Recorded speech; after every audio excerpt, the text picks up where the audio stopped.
বলো গীতা পাঠ জানে না, লেখাপড়া জানে না, ভুলভাল উচ্চারণ করে, এই জন্য নিষেধ করেছি, শোনে না। মহাপ্রভু গিয়ে পাশে বসলেন, দেখছেন চোখের জলে গীতার পৃষ্ঠা ভিজে যাচ্ছে, শ্রদ্ধান্বিত হয়ে পাঠ করছেন।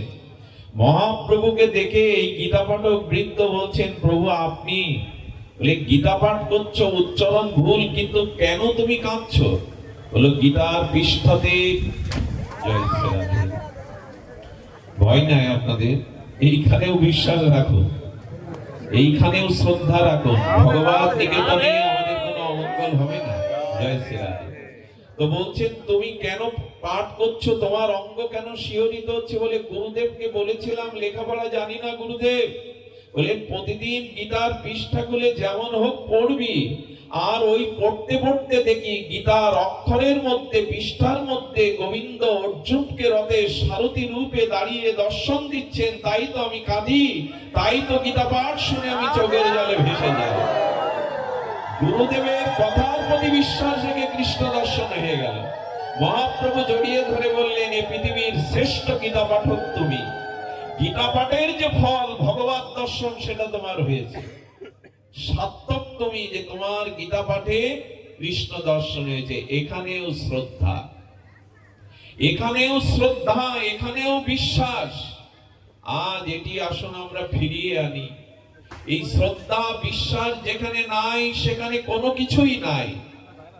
তাই লব্ধা সুদর লবমিদাং বহু সম্ভবন্তে মনুষ্য অনন্ত নিত্য মিহ ধীর। বুদ্ধিমান ব্যক্তি বহু জন্মের পর প্রাপ্ত জগতে সুদুর্লভ পরমার্থময় এই শরীর পেয়েছে, বিবেক পেয়েছে। আর এই অনিত্য মনুষ্য জন্ম পেয়ে মরণশীল দেহে পতনের পূর্বেই এই শ্রদ্ধা বিশ্বাস এনে হরিলাভের যত্নশীল হন, হরিলাভের জন্য যত্নশীল হন। এই অনিত্য সুদুর্লভ মনুষ্য জন্মে সময় বড় কম, বিশ্বাসকে আশ্রয় করুন। আপনাদের মনে আছে সেই গুরুদেব তাকে নিচকুল ভেবে দ্রোণাচার্য দীক্ষা দিলেন না। আর দ্রোণাচার্য দীক্ষা না দিলে কি হবে? একলব্য মাটির মূর্তি তৈরি করে গুরু মনে করে ওইখানেই তিনি এমন বিদ্যা অর্জন করেছিলেন যেটা অর্জুনকেও সংকেত করেছিল। একলব্যের অঙ্গুলি কেটে নিয়েছিলেন, এ যদি বেঁচে থাকে তো অর্জুনের বীরত্ব ম্লান হয়ে যাবে। শ্রদ্ধায় সবকিছু, যাকে দীক্ষা দিল না, নিচকুল বলে তাড়িয়ে দিল, একলব্য জঙ্গলের মাঝে মাটির গুরু মূর্তি তৈরি করে তাকে পুষ্পাঞ্জলি দিয়ে গুরুকে প্রণাম করে তীরন্দাজ হয়ে শ্রেষ্ঠ হয়ে গেল। শ্রদ্ধায় হয়, সন্দেহতে হয় না, অবিশ্বাসে হয় না। তাই শ্রদ্ধান্বিত শ্রবণ কীর্তন যদি এই সাধু সঙ্গে হরি কথাতে গুরু মন্ত্রে বিগ্রহ সেবায় আপনার শ্রদ্ধা সে সব হয়ে যায়। আমাদের গোপাল ভট্ট গোস্বামী পাদের মন্দিরে তিনি শিলাতে আর পূজা দিতেন। এক মা সমস্ত মন্দিরে ভগবানের শৃঙ্গারের জন্য ভালো ভালো পোশাক তৈরি করে নিয়ে গেছেন। গোপাল ভট্ট গোস্বামীর সেই শিলাতে গিয়ে বললেন, বাবা এই শৃঙ্গারের পোশাক এনেছি, এটি তুমি তোমার বিগ্রহকে পরিও। গোপাল ভট্ট গোস্বামী সেই শিলার দিকে তাকিয়ে বলছেন, পোশাক পরাতে গেলে তো বিগ্রহের হস্তপদ মূর্তি লাগে, আমার তো শিলা। প্রভু এই মা এনেছে, তুমি পারো না মূর্তি রূপে প্রকাশ হতে? যদি মূর্তি হয়ে প্রকাশ হতে তোমাকে শৃঙ্গার করতাম, পোশাক পরিয়ে বড় আনন্দ পেতাম। সকালবেলা মন্দিরের দুয়ার খুলে গোপাল ভট্ট গোস্বামী দেখলেন তার সেই কালো শিলার থেকে রাধারমণ মূর্তি প্রকাশ হয়ে গেছে, রাধারমণ মূর্তি প্রকাশ হয়ে গেছে। এটিও শ্রদ্ধা বা বিশ্বাসের নমুনা। আজ পর্যন্ত ভগবত প্রাপ্তি, প্রেম প্রাপ্তি যা কিছু হয়েছে তাই শ্রদ্ধার কারণে। মনে পড়ে আপনাদের এক ভণ্ড প্রতারক লাল কাপড় পরে নদী পার হচ্ছে, মাঝি চরণে পড়েছে, শুনেছি আমি পার করছি বটে, কিন্তু ভব সংসার গুরু বিনা পার করতে পারে না, আপনি আমার গুরুদেব দীক্ষা দিন।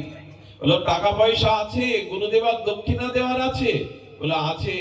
যা আয় করেছি সব কাঠিতে গুজে রেখেছি, চরণে ছড়িয়ে দিল। আর তার কানে মন্ত্র দিল 10 হাত, কি আর দেব? ঠকিয়ে তার কাছে পয়সা নিয়ে বলল 10 হাত। গুরু মনে করে, মন্ত্র মনে করে নৌকা বায় আর বলে 10 হাত 10 হাত 10 হাত। এই 10 হাতে তার চোখের জল আছে, হৃদয় দ্রবিত হয়। মা দশভুজা দুর্গা এসে বললেন, তোর চোখের জল আমি সহ্য করতে পারি না, আমি তোকে কৃষ্ণ মন্ত্রে দীক্ষা দেব। এই মন্ত্রের দ্বারাই তিনি ভগবানকে প্রাপ্ত হলেন। 10 হাত কোন মন্ত্র হতে পারে? হতে পারে না। আপনাদের বলি, শ্রদ্ধা হারাবেন না। এক গুরুদেব চাতুর্মাস্য ব্রতের 1 মাস নিয়ম সেবা ব্রতে, কার্তিক ব্রতে এক রাজার বাড়ি যেতেন। রাজা তার শিষ্য, রানী তার শিষ্য। সুধীজন, রাজা রানী 1 মাস শ্রীগুরু চরণ সেবা বন্দনা করে আর গুরুদেবকে পেয়ে ধন্য হতেন। রানীমা ঋতুবতী হয়েছেন। রজস্বলা হওয়ার পরে গুরুদেবের সেবা তিনি 5 দিন দিতে পারেননি। ওই রানীর একান্ত দাসী যুবতী সুন্দরীকে পাঠিয়েছেন, যাও গুরুদেবের চরণ অভিষেক করো, গুরুদেবকে আরতি করো। আর এই যুবতী সুন্দরী যখন গেছে, তখন এই গুরুদেবের মস্তিষ্ক বিকৃত হয়ে বললেন, আমি তোমাকে স্ত্রীর মর্যাদা দেব, আমাকে গ্রহণ করো। আর তাকে মালা দিয়ে, সিঁথিতে সিঁদুর দিয়ে তাকে পাশে বসিয়েছে।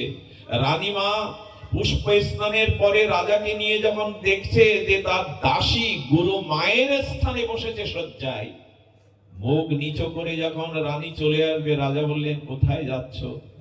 আজ থেকেও তোমার দাসী না, আজ থেকেও গুরু মাতা। পারবো তো আমরা?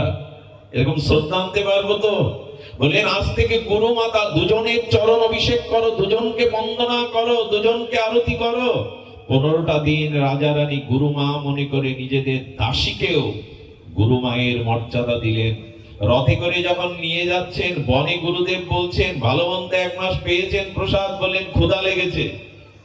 ঋষির আশ্রমে একটা বৃক্ষ থেকে ফল আনলেন। ফল আনার পরে ওই লাল ফলটা মনে করছে, রাজার দাসীকে আমি স্ত্রী রূপে গ্রহণ করেছি, তাতে অশ্রদ্ধা এসেছে আমার পথে, যদি বিষ খাইয়ে মেরে দেয়, বিষ ফল। বলে, রাজা এই ফলের নাম জেনে এসো।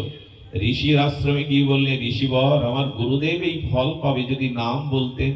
বলে, গুরুদেবকে বলো ফলটা চিনলে ওর মধ্যে নাম পাবে।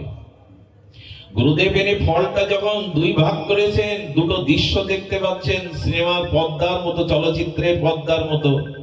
একটি পর্দাতে দেখতেন যে রাজা রানী পুষ্পরথে বৈকুণ্ঠে যাচ্ছেন, আর এই গুরুদেব আর তার গুরুমা রূপে যাকে গ্রহণ করেছেন, তিনি নরকে যাচ্ছেন যমের দ্বারা। আর ফলের মাঝখানে লেখা রয়েছে কর্মফল। শ্রদ্ধায় রাজা রানীকে বৈকুণ্ঠ গতি দিল, আর গুরুদেবের পতন ঘটিয়ে দিল। যদি বলেন, আমি যে গুরুদেব পেয়েছি, আমি যে সাধু পেয়েছি, উপযুক্ত নয়, কিন্তু আপনার শ্রদ্ধা যদি যথাযথ হয়, গুরুদেব যোগ্য না হলেও আপনার শ্রদ্ধা একদিন আপনাকে তরিয়ে নিয়ে যাবে। কথাই বলছে, শ্রদ্ধার এত বড় ক্ষমতা। আসলে ভগবান, বিগ্রহ, হরিনাম, সাধু সঙ্গ, এগুলি প্রথম না, প্রথম হলো শ্রদ্ধা। যদি শ্রদ্ধাও থাকে, পাষাণের মধ্যেও ভগবান জেগে উঠবে। শ্রদ্ধা চাই, সেটা আজ কোথায়? শাস্ত্রে বলেছে যে যদি বৃন্দাবনের ধুলি মনে করে, ব্রজ ধুলি মনে করে যদি ব্রজের ধুলি মাখতে পারো, ধুলি নয় এটি, এটি রেণু, ব্রজ রেণু, তবে তোমার প্রেম হয়ে যাবে। রাধা কুণ্ডে বাবাজি মহারাজ স্নান করছেন। চৈতন্য চরিতামৃতে কবিরাজ কৃষ্ণ গোস্বামী লিখেছেন, এই কুণ্ডে যে করে একবার স্নান, রাধা সমপ্রেম কৃষ্ণ তারে করে দান। বলেন, এই রাধা কুণ্ডে যে একবার স্নান করে, রাধা সমপ্রেম কৃষ্ণ তাকে দান করে। বাবাজি মহারাজ স্নান করতে নেমে কাঁদছেন, কই আমার তো হলো না, আমার তো প্রেম হলো না, আমার তো হলো না। এই বলতে বলতে ডুব দিয়েছেন শ্রদ্ধায়, আর ভেসে ওঠে না, আর ভেসে ওঠে না। ভাসতে ভাসতে মানস গঙ্গায় গিয়ে তাকে পাওয়া গেল, আর অষ্ট সাত্বিক প্রেমময় দেহটা পাওয়া গেল। সেই প্রেমময় দেহে বলছেন, আপনি এখানে ভেসে এলেন, ওই এক ডুবেই তার প্রেম হয়ে গেছে। আমরা তো শত ডুব দিলাম রাধাকুণ্ডে, কেন প্রেম হলো না? শ্রদ্ধার অভাব। ইটের পরে ইট দিলে প্রাচীর হয় না, যদি মাঝখানে সিমেন্ট বা মশলা না দেন।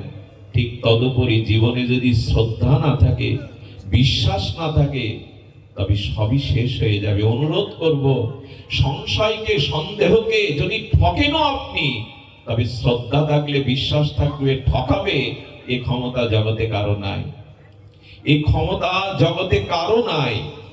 এই জন্য দয়া করে বিশ্বাস রাখুন। মনে পড়ে আপনাদের বিল্বমঙ্গল, যিনি কৃষ্ণ কর্ণামৃত লিখে মহাপ্রভুকেও পরম আনন্দ দিয়েছেন, এই বিল্বমঙ্গল ঠাকুর তার আবেশ কেমন জানেন? তিনি ব্রাহ্মণ পুত্র, তবু নদীর ওপারে চিন্তা নামক এক পতিতার কাছে যেতেন।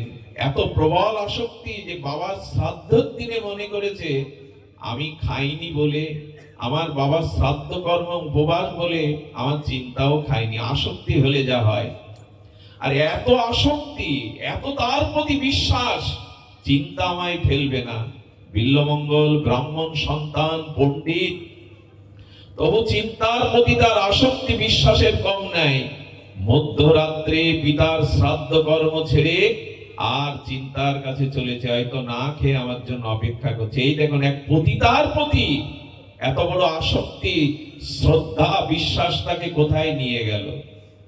নদী পার হতে গিয়ে দেখে ঝঞ্ঝাভাত, ঝড় বৃষ্টির গভীর রাত্রে মাঝি নাই। দেখছে একটা ভেলা ভেসে আসছে, আর এই ভেলাকে অবলম্বন করে উপরে গেলেন। এ তো ওটা ভেলা ছিল না, পচা গলা লাশ। আচ্ছা, গন্ধটা তার নাকে আসেনি? এর পরেও অসুবিধা কেন বাবা? জয়রাধে বলে গন্ধটাও আসেনি। বলো না, ওই আসক্তি, ওই যে তার প্রতি টান, অনুরাগ, গন্ধটাও পায়নি। প্রাচীর বন্ধ হয়ে গেছে চিন্তার। একটা সাপ জরাগ্রস্ত হয়ে পড়ে আছে, সাপের ল্যাজটাকে মনে হচ্ছে দড়ি আমি আনবো বলে চিন্তায় দড়ি রেখে দিয়েছে। সাপ পার হয়ে যখন দরজায় কড়া নাড়লো, চিন্তা প্রদীপ জেলে, ঝড় তখন থেমে গেছে, দেখছে মরা লাশের গন্ধ। তুমি এসেছো ঠাকুর, তুমি এসেছো। জয় রাধে, জয় রাধে, জয় রাধে। তুমি এসেছো ঠাকুর, তোমার গায়ে মরা পচা লাশের গন্ধ। বলো লাশ নয়, তুমি তো ভেলা পাঠিয়েছো। আহারে মোহ, কিন্তু শ্রদ্ধা, তার প্রতি বিশ্বাস, অনুরাগ দেখুন। বলেন আমি দেখতে চাই কোন পাঁচিলের দড়ি আমি তোমার জন্য রেখেছি, নদীতে কোন ভেলা ভাসিয়ে রেখেছি। এসে দেখে বড় অজাগার সাপ। বলে এটা যদি তোমার দড়ি হয়, ঘাটে রাখো, যেখানে তুমি ভেলাটা তুলেছো। এসে দেখে পচা গলা লাশ। সঙ্গে সঙ্গে চিন্তা ঘরে এনে কাপড় বদলিয়ে স্নান করে দিয়ে মাথায় হাত দিয়ে বললেন, আমার প্রতি তোমার এত শ্রদ্ধা, এত অনুরাগ, আচ্ছা আমার মাথায় হাত দিয়ে কথা দাও তো। খুব ধ্যান দিয়ে শুনুন, কথা দাও, আমি যা চাইবো দেবে। বলে তোমাকে অদেয় কিছু নাই, জীবন দিয়েছি, সমস্ত বিশ্বাস নিগড়ে তোমাকে দিয়েছি, তোমার প্রতি আমার পূর্ণ অনুরাগ। মাথায় হাত দিয়ে বললেন, কথা দাও, এই পচা গলা পাপিষ্ঠার শরীরের প্রতি তোমার যে শ্রদ্ধা, অনুরাগ, বিশ্বাস, আজ থেকে তুমি যুগল রাধা মাধবের প্রতি এই বিশ্বাসটা দেবে। বলো তুমি দেবে, আমাকে না পেয়ে তুমি রাধা মাধব পেয়ে যাবে, কথা দাও। চিন্তার প্রতি তার অটুট বিশ্বাসে কথা দিয়ে দিলেন। চিন্তা তাকে কি করলেন জানেন? তিলক মালা কণ্ঠে দিয়ে, আর সকাল বেলায় অরুণর আগে তার কাঁধে একটি ঝোলা নিয়ে বললেন, কৃষ্ণ নাম নিয়ে ব্রজের পথে চলো, বৃন্দাবনের পথে চলো। আমার প্রতি যে বিশ্বাস, অনুরাগ, যদি তুমি গোবিন্দকে দিতে, তুমি ভগবান পেয়ে যেতে। এই বিশ্বাস শ্রদ্ধায় আজ কাঙাল হয়ে ভজন করতে করতে চলেছে। কিন্তু সংস্কার কি সহজে যায়? স্নানরত এক যুবতী মহিলাকে দেখে আর তার মনে হয়েছে এই তো চিন্তার মতো রূপ যৌবন। মোহিত হয়ে বৃক্ষতলে বসে নারীর সেই স্নান দেখছে। নারীটি ছিল পরম ভক্তা, পরম বৈষ্ণবী। সাধু আমার দিকে দৃষ্টি দিয়েছে, কিন্তু সন্দেহ নাই। স্নান করে কলসি কাকে নিয়ে গৃহে ফিরে যাচ্ছে, পেছনে পেছনে বিল্বমঙ্গল চলেছে। দুয়ারে গিয়ে বসেছে। সুধীজন ধ্যান দিন, দুয়ারে গিয়ে যেই বসেছে, স্বামীর কাছে গিয়ে বললেন, আমি আর পাচ্ছি না, আমাকে স্নান দেখেছে, আমার পথে এসেছে, কি করব? বললেন, ওকে বিশ্বাস করো, সাধু সাধু কখনো ক্ষতি করতে পারে না। সাধু আপনি আশ্রয় নিন। কিন্তু কথা হলো, রাতে চিন্তাকে আমার কাছে আসতে হবে। সেই রাতেই ওই বিশ্বাস করা বিল্বমঙ্গলের অন্ধ করে দিয়েছিল, যাতে এই দৃষ্টি আমি না দেই। সেই খোপার কাটা নিয়ে অন্ধ করে দিয়েছিল। এই বিল্লমঙ্গলী ব্রজে রাধা মাধবকে পেয়েছিল শুধুমাত্র চিন্তার বিশ্বাসে। সুধীজন, এই আবহাওয়ায় হয়তো আমাদের মন চঞ্চল, আমরা হয়তো পাঠ আর এগিয়ে নিতে পারবো না। শুরু করেছিলাম বিশ্বাস দিয়েই যেন আমাদের জীবন এমনি করে ভক্তির পথে চলে। আজকের এই অনুষ্ঠানে যাদের উদ্দেশ্যে তাদের পিতামাতার কল্যাণ হোক। আপনারা ব্যথা কষ্ট নিয়ে যাবেন।